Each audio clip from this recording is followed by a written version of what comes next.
Hey guys, welcome back to Beast Quest, Series 22, Book 2, Larnak, the Swarming Menace. That's right guys, we're back again with another exciting epic adventure of Beast Quest, and this time it's Larnak. So like always, in-depth story analysis and my overall thoughts on this epic adventure. So, here we go. Tom and friends were continuing on their journey with the pirate One-Eye as their hostage to lead them to Ria's next location. We do get some info that tells us that Tom has faced Ria before, so this adds on she was already introduced in a special. The group also came across a dangerous cliff. They had no choice but to let One-Eye out of his shackles. He led them forwards, only to push our heroes off the cliff towards their doom. Already a nice start. Our heroes are in the first chapter. They trust this One-Eye guy as their hostage, and he let him out of the shackles. And as soon as he gets out, boom, they go over the cliff. Tom joined his friends at the bottom of the canyon, where they fell. They were introduced to some lions. After a scuffle, they went into a cave, and soon enough found a way out. Tom lost his boot, and there was no time to magic another. But as they continued on, they found a trail that One-Eye left that could probably lead them straight on to Ria. So that's good news. They have a trail straight to Ria now. But also, not only could this trail lead them to Ria, but also the rotting shed of a skin that belonged to a beast. Ooh, kind of reminds me of Dragon Ball Z when you see the skin where the villain Cell sheds his skin to get a better form. That kind of reminds me of that. When you see the artwork, you'll know what I mean.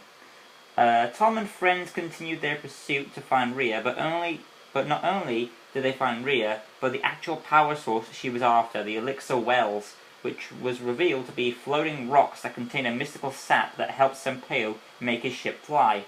Originally I thought it was the Tree of Being's scrap of bark that made Senpeo's galleon fly, but now these Elixir Wells contradict that, saying they were the power source behind Senpeo's flying ship. Okay, a bit contradicting there, but nonetheless, okay, nice to know.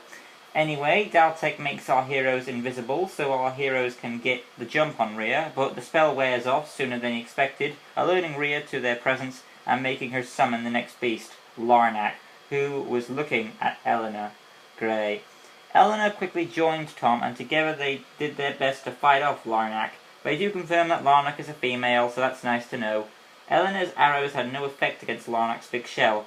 The beast also possessed the power to make her wings buzz so fast they could not only create powerful gusts, but a fierce buzzing sound. They came up with a plan to knock Larnak into Ria's ship, but all that did was make her retreat. Daltec used his magic to trap the pirates, and Larnak came back for round 2. Tom tried to trick Larnak into smashing into a rock, but instead of dying, she deformed into a swarm of locusts. You know, so far it doesn't appear that the beasts are under Ria's control. Menace was captured by Ria due to her bidding, and Larnak just showed up with where our heroes were, so that's just, a coincidence, really. Tom and friends were caught by the locusts, and Ria ordered her beast to toss them into the Elixir Wells. So now I have the proof I wanted. Ria does have control of these beasts, which is ironic, because last chapter I said it doesn't look like she's controlling these beasts, and then the next chapter it literally tells me that she is in control. Really? But yeah, she's in control. One-Eye threw in a deadly potion into one of the Elixir Wells, but before anything else, the pirates began throwing weapons. Larnak returned in her beast form and spat out a sticky goo that was also hardening our heroes' bodies. So she spat out this sticky goo, which is now hardening our heroes' bodies. It's the kind of goo that she uses to make a cocoon on herself, so that's nice, where she'll be able to shed her skin. That gives some detail about this goo, which is I like. Ria said they would either suffocate in the hardening goo, or they would somehow be able to survive and Larnak would eat them anyway. Either way, their outcome seemed harsh. Tom was suffocating, but with his last dying breath and inner strength, he broke free. Then he did the same for his allies. Once free, Tom had a plan. He told Eleanor and Daltec to secure some boats. While Tom dipped his shield into the Elixir Wells, dipped his shield into the Elixir Wells, which he was near. This caused his shield to fly, which Tom used as a surfboard to surprise Ria and her forces. She got so ticked she summoned back Larnak. So every time she gets ticked, she'll summon back the beast because she can't do it herself. Tom fought off Larnak. Yeah, I was going to say Tom and somebody fought off Larnak. That's weird. Tom fought off Larnak, which caused Rhea's boat to be destroyed. So she hopped on to One Eye's boat and tossed One Eye overboard, ordering him and Larnak to kill our heroes, while Rhea, our villain, fled the scene. While Eleanor and Dalton tried to stop the pirates, they planned to set up explosives to destroy the wells so no evil force can use them again.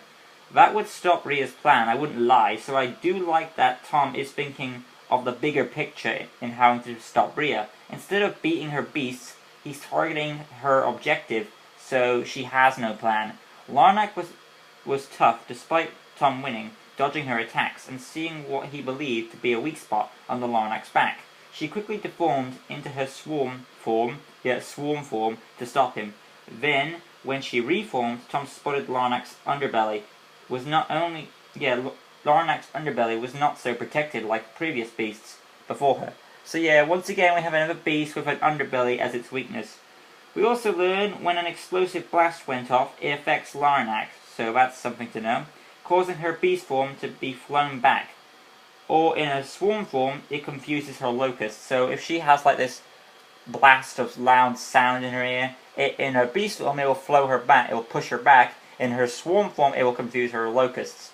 But while Tom was going for the belly, his shield was running out of elixir and he fell from the sky. And when he fell, he was separated from his shield. Tom tried to grab his shield, but it was too late. Tom fell into one of the elixir wells, causing his entire body to float uncontrollably. Soon after, Larnak was pursuing, yet again. Tom had no choice but to remove his protective clothes in order to get back to the ground level. Now Tom had to defeat Larnak in his underwear. Charming. Tom had an idea. There was a well that Eleanor and Daltic had secured some explosives to. Tom signaled his allies, and when the timing was right, when the swarming menace was right under the well, boom! Down went the well, and down went Larnak. The slaves were free, and while Daltic got Tom his clothes back, Eleanor informed them that Rhea had taken enough elixir to carry out her plans. So spotting one remaining flying boat, they took it and pursued Rhea. Tom knew where she was headed, the jungles, because in order to create a fleet, she would need a huge wood stockpile. Awesome. There it is, guys, my overall analysis of Larnak the Swarming Menace. I did a few scuffles here and there, but nothing too major, I think. As you can see, I love this book. Larnak the Swarming Menace is a far superior book than its predecessor, Menace, because there wasn't really much to Menace, and there wasn't really much because, of course, the book is relying on setup, so you couldn't really have that enjoyment of an adventure. But now that we're in the series, now that the shackles of setup are out of the way, awesome, great book this is. So let's though, as we go with the characters. Tom, this is once again, you could say this is another Tom focus because he's the main character, but it actually works out pretty well. He does have some weak points. He does have some, like trusting One Eye at the start, and that leads to the downfall. But he does get some brown points coming back in. He's like, no, there's no point to get my shoe back. We've got to go and continue this quest. And then he thinks out his tactical stuff comes back into play. Where he, every time he sees an opening to beat Larnak, he'll go for it. Oh, her underbelly. Oh, her back. Oh, we can use the environment of the elixir wells to crush her. Hey, let's destroy the elixir wells to stop Rhea. I like this. Right now, Tom is so tactical in this book. He's thinking with his mind instead of his strength every time. One step after another, like a stepping stone. And I really love it. And I do like Tom in this book. Probably the best I've ever seen him, arguably. I mean, you could argue that in other books, but right now, this series probably, I think Tom is so tactical in this book, and I do like that. Eleanor, once again, she gets shafted due to Tom, because Tom is beast in this book. Yeah, but she does get her point. We do learn from her that arrows don't affect Larnak. We also learn a few things. She does tell Tom and Daltic that Rhea has acquired still some more elixir, so she can carry out her plans at the end. So she does help there, and she does help what is it, with the explosives to kill Larnak, which is awesome. And yeah, Daltek does that too, but that's 50-50 on both their halves. Going over to Daltek real quick, he is shafted, but his magic does help out, giving back Tom's clothes, making a net to stop the pirates. He doesn't get much to do, but what he does, when he does get the time to shine, it's really awesome. I'm not going to go over One Eye, because he's sort of a henchman goon I don't really give a care for. Rhea is that villain who likes to let other people do her battles for her. She never fights her own battles at all. So she always sends her beast, and even when it fails, she'll still send the same beast. Okay? And then when she fails her plan, but this time, I guess she's terrible, because this time she still got what she needed, and then she left. So, there, she gets some brownie points for that, but that's all she gets so far. Oh, I should also mention, going back to Tom real quick, another tactical thing about Tom I like is at the end of this book, we see him, hey, she's going to the jungle, because wood, she needs wood to make her ships and all that stuff, which also is, I do like that the writers, whoever wrote this book, said, hey, she's going to the jungle to get the wood, because that's nice setup for the next beast, which we'll get to the end. Awesome. I do like that connection where they weave one book into the other, like, hey, a jungle's coming up next time, and like, I know what the beast is, yep, I got that. We did Rhea, so we're going straight to Larnak. Larnak is a very interesting beast, very versatile. She's got goo, she's got a hard shell, she's immune to arrows, she's got powerful wings that can create gusts, and a buzzing sound in her wings that can affect her enemies. And we also find out some weaknesses of this beast too. Explosives, and her underbelly, that's a weakness. Her underbelly is a weakness, and of course she's got, when explosive blasts go off, in her beast form, it will push her back. And in her swarm form, it will confuse the locust. And yeah, she has a swarm form like a previous beast. What was it? I forgot. It's that giant ant creature. It's not coming to mind right now, but it was in a previous book. But I do like that we have another swarm beast that can create itself through bugs. Awesome. Awesome book. Larnak the Swarming Menace was so... It was actually, my friend Adam Ferns thinks this is going to be a bad book because of the image itself, but get past that, it's a great overall story, I think. And I think, beast-wise, it does come back a number of times. And when the way it works, I think, is when she the shedding skin thing. I think what she does is when she feels like her body's getting too old, she'll need to get a new one. So she'll spit out her her ooze goo and ooze herself, and then get out of that shell and make a new body. So she's like refreshed. So there's that. That's my explanation of how her shedding works. But yeah.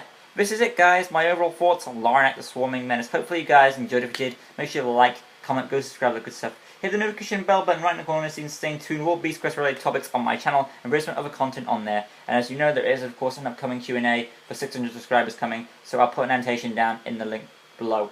But yeah, that's all for this time. Join us next time as we continue on with Beast Quest Series 22. And join us next time with the next beast, Jurog, Hammer of the Jungle. Till next time, guys. Peace.